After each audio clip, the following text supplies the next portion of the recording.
శోభన్ బాబు తెలుగు సినీ పరిశ్రమలో ఒక లెజెండరీ నటుడు. ఆయన తన నటనతో ఎన్నో రికార్డులు నెలకొల్పారు.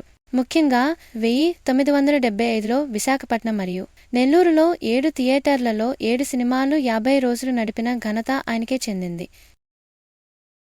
అలాగే ఆయన నటించిన సోగ్గాడు సినిమా అనేక కలెక్షన్ రికార్డులు సృష్టించింది. ఈ చిత్రం హైదరాబాద్లో 5 వారాల్లో రూ. 4 లక్షలు వసూలు చేసింది.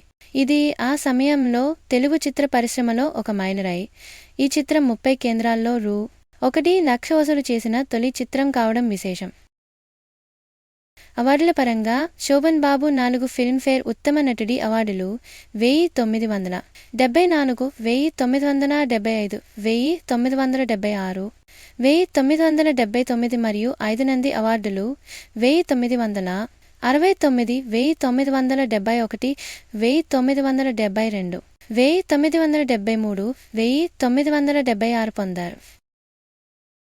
ఇటీవల ఆయన మనవడు డాక్టర్ సురక్షిత్ బత్తిన వైద్య రంగంలో గిన్నిస్ వరల్డ్ రికార్డు సాధించారు.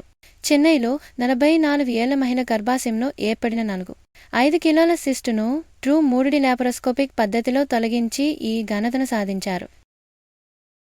శోభన్ బాబు సినీ రంగంలో ఎలా తనదైన ముద్ర వేశారు. ఆయన మనవడు సురక్షిత్ వైద్య రంగంలో కూడా అంతే గుర్తింపు తెచ్చుకుంటున్నా